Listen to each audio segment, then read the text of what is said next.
हाँ दोस्तों, एक बार फिर स्वागत है सीएम फिजिक्स में आपका। आज हम लेके आए PYQ सीरीज का एपिसोड नंबर 7 जो मोशन इन अ प्लेन पर आधारित है।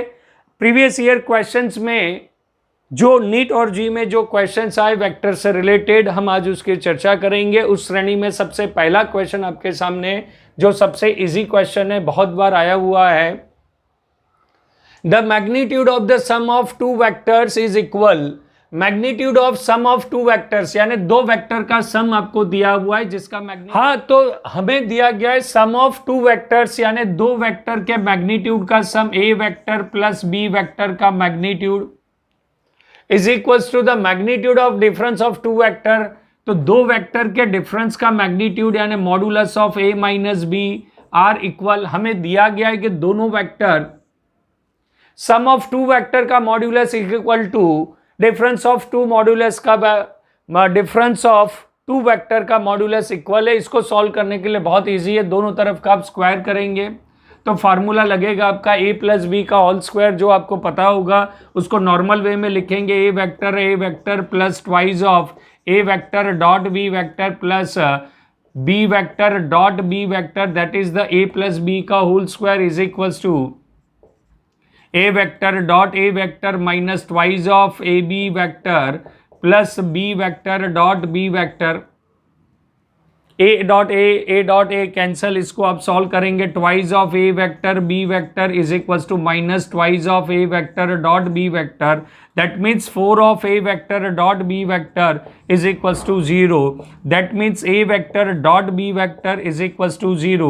तो A vector dot B vector तभी 0 होता है जब उनके बीच का एंगल 90 होता है। खास आपको पता होगा कि A dot B is equals to 0, then A vector is perpendicular to b vector. क्यों? क्योंकि A B cos theta and cos theta 90 तभी होता है, cos थीटा 90 होता है तभी A vector dot B vector is equals to क्या होता है 0, देन टू वेक्टर्स आर 90। यानी आपको इसमें खास ध्यान रखना है कि magnitude of A vector plus B vector is equals to magnitude of A vector minus B vector हो। तो अब ये कंक्लूजन आप साथ में लेके चलेंगे, क्योंकि अब जो भी क्वेश्चंस बनेगा इस लॉजिक के आधार पर बनेगा, इस लॉजिक पर बेस्ड बनेगा कि दो वेक्टर का सम का modulus is equals to two vectors के डिफरेंस का मॉड्यूलस इक्वल हो। तो A vector dot B vector, that means A vector is parallel to B vector होता है।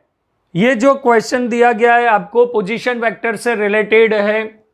A particle moving such that its position coordinate x, y are 2, 3 at t is equals to 0, 6, 7 meter at the time of 2 second and 13 meter, 14 meter at the time of 5 second। यानी तीन coordinate दिए गए 0 second पर, 2 second पर और 5 second पर। Average velocity vector of the t is equals to 0 to t is equals to 5 second. यानी 0 से 5 सेकंड तक हमें एवरेज वेलोसिटी फाइंड करना है और हमें तीन कोऑर्डिनेट दिए गए कि सपोज a से b जाता है, b से c पर जाता है कोई पार्टिकल। तो एवरेज वेलोसिटी का आपको फार्मूला पता होगा, v bar is equals to total displacement upon total time. हालांकि वहां पर इतना टाइम नहीं होता आपके पास, पर एक्सप्लेनेशन के लिए जिससे हम एक ट्रिक को डेवलप करेंगे जो आपको यूजफुल होगी। V vector is equals to total displacement upon total time. Total time तो ओरली निकल गया 0 टू 5 सेकंड, यानी टोटल टाइम आपका डिनोमिनेटर कैलकुलेट होके आ चुका है, वो है आपके पास 5 सेकंड, जो कि आप याद रखेंगे। टोटल डिस्प्लेसमेंट का मतलब क्या हो जाएगा, delta R by delta T आपको मिल गया है 5। डेल्टा आर मतलब क्या हो जाएगा, इनिशियल और फाइनल पोजीशन के बीच का डिस्टेंस। तो इनिशियल पोजीशन के लिए वैसे तो ओरली यहां से ही निकल सकती है, लेकिन थोड़ा सा हम इसको समझे कि ये एक्चुअल कहना क्या चाहता है। तो R1 वेक्टर आपका कितना हो जाएगा 2i प्लस, क्योंकि वेक्टर नोटेशन में इसलिए थोड़ा सा इसका ब्रीफ देना पड़ेगा, 2i प्लस 3j। इनिशियल और फाइनल से हमें मतलब है, इंटरमीडिएट पॉइंट से हमें कोई लेना देना नहीं है, इसलिए हम सेकंड के ऊपर हमारा ध्यान नहीं ले जाएंगे, हम डायरेक्ट थर्ड पे जाएंगे। R3 vector is equals to 13i plus 14 of j। Delta R का मतलब क्या होता है, डेल्टा आर का मतलब हो जाएगा R3 vector minus R1 vector, जो आप यहां पर निकाल सकते हैं।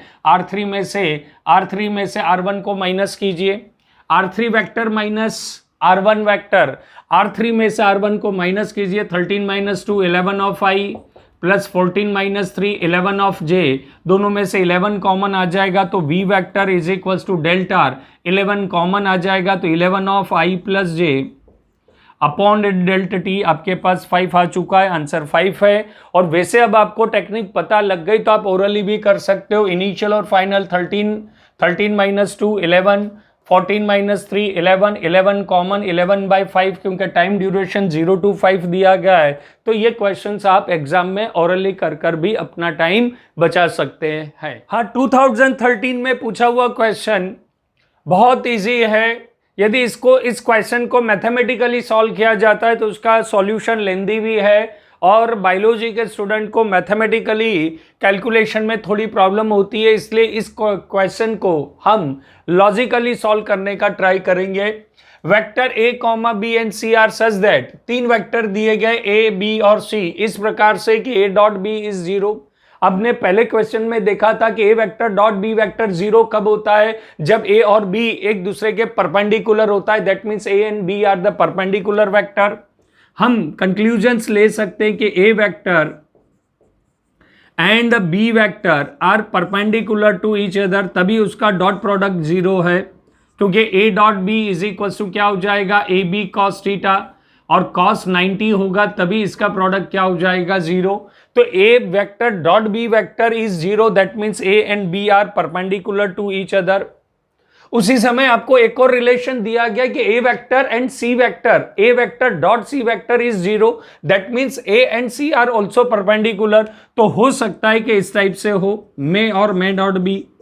एग्जैक्ट ये होगा नहीं कह सकते, बट एक पॉसिबिलिटी है कि इनके बीच का भी एंगल कितना है, 90, a and c are 90, a and b are 90। तो 90 होने के कारण दोनों का dot product 0, a dot b is equals to 0 and a dot c is equals to 0, दोनों एक हिसाब से 0 जा रहे हैं। अब आपको रिलेशंस बताना है। Then the vector parallel to a vector के पैरेलल कौन होता है, तो आपको पता है कि यदि b वेक्टर और c वेक्टर इस हिसाब से हैं, यदि b vector cross c vector लेते हैं तो राइट हैंड थंब रूल के हिसाब से आप a से b जाएंगे तो इसका क्रॉस प्रोडक्ट का वेक्टर यानी direction of b cross c का यूनिट वेक्टर n वेक्टर इधर होगा, जिसका कहेंगे कि डायरेक्शन ऑफ b और c। तो b क्रॉस c की जो डायरेक्शन होगी वो इस डायरेक्शन में होगी, दैट मीन्स a के पैरेलल कौन होगा, b vector cross c vector का प्रोडक्ट होगा, दैट मीन्स इसका आंसर हो जाएगा b vector cross c vector. दोस्तों इसको मैथमेटिकली भी सॉल्व किया जा सकता है, लेकिन मैथमेटिकली कैलकुलेटिव लेंदी होगा, प्लस बायोलॉजी के स्टूडेंट को वो कैलकुलेशन की बजाय वेक्टर के जब भी सॉल्यूशन करना हो तो आप डायरेक्शनल जा सकते हैं, डायरेक्शन के हिसाब से भी आप उसका आंसर ले सकते हैं, जिसका एक एग्जाम्पल हमने इस क्वेश्चन में देखा है। हाँ दोस्तों, नेक्स्ट हमारा एपिसोड होगा PYQ सीरीज का 8 नंबर का एपिसोड होगा, प्रीवियस ईयर क्वेश्चन सीरीज का एपिसोड नंबर 8, जो लॉ ऑफ मोशन पर आधारित होगा। प्रीवियस ईयर में पूछे गए क्वेश्चंस जो लॉ ऑफ मोशन पर आधारित है उससे रिलेटेड होगा, इसलिए हमारी चैनल को सब्सक्राइब कीजिए जिससे और आपके एपिसोड मिस ना हो। जय हिंद, नमस्ते।